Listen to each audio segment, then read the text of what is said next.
Bonjour. Alors, je continue mes explications sur l'EFT. On me demandait qu'est-ce qu'on tapote.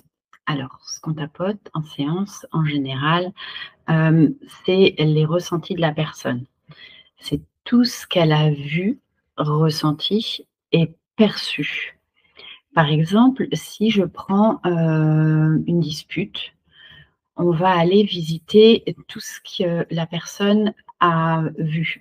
Donc la posture de la personne en face d'elle, le ton de sa voix aussi, ça peut être le regard, ça peut être, l'intensité des mots, ça peut être les mots aussi, on peut tapoter les mots qui sont sortis de la bouche de la personne, en face.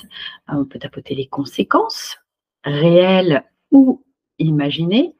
On peut tapoter, la posture qu'on a eue, comment on s'est senti. Si on a eu l'impression de se liquéfier, on va tapoter le fait de se liquéfier.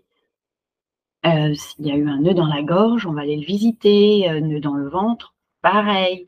Si on ne trouvait pas les mots, si on a eu l'impression de ne pas savoir répondre, de ne pas savoir comment répondre, on va aller visiter vraiment tous les aspects de cette dispute pour, faire en sorte que ce soit fluide, que la scène, donc ce qui s'est passé, soit revue avec une note d'intensité, ça j'en parle dans l'autre vidéo, qui soit à 0. C'est-à-dire qu'il y a plus d'impact émotionnel. Vous avez pris du recul sur ce qui s'est passé, vous avez même vu que la scène, après avoir tapoté, n'est plus tout à fait la même qu'au début parce qu'il y a moins de perceptions biaisées. Et vous allez pouvoir aussi, à la fin, une fois que tout sera neutre, rajouter ce qui vous a manqué. Est-ce que c'était du courage? Est-ce que c'était de l'ancrage? Est-ce que c'était de l'alignement?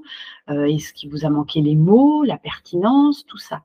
Donc, en général, on tapote, vraiment tout ce qui passe par la tête. Toutes les croyances aussi, parce que des fois, on a la croyance que l'autre en face de nous, pense comme ci ou agit pour ça ou et en fait, on va aller transformer tout ça pour faire en sorte d'avoir le moins de, d'interférences possible et surtout que la prochaine fois, bah, que ça se passe quand même mieux. Donc ça permet aussi de prendre du recul, sur la scène et sur les situations suivantes. Voilà, j'espère que j'ai été assez claire. Si vous avez d'autres questions, n'hésitez pas, j'y répondrai. Et puis, là, je vous parle de séance de EFT. Je ne sais pas si vous avez déjà pratiqué ou pas le EFT, mais ne faites pas faites des petites scènes, faites des petits trucs de la vie de tous les jours. Ne partez pas sur des grosses choses. Si on est formé en tant que praticien, c'est parce que justement, on a eu l'obligation, nous, d'aller nettoyer notre chemin de vie avec tous les petits traumatismes pour être à même d'accompagner la personne. Donc, ne vous engagez jamais sur un gros trauma ou même un trauma tout court. Faites, commencez toujours par des petites choses légères, des petites disputes avec les enfants, les collègues ou peu importe, mais que du léger au début parce que sinon de toute façon ça va bloquer.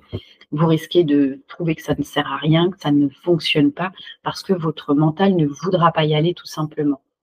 Donc moi-même je me fais encore accompagner parce que je sais très bien que lui là-haut, il n'aura pas envie d'y aller comme il faut et c'est surtout qu'il y aura pas de regard extérieur. Donc voilà, bah, je pense que là j'ai fait le tour de cette question-là. Je vous souhaite une excellente journée et de belles libérations.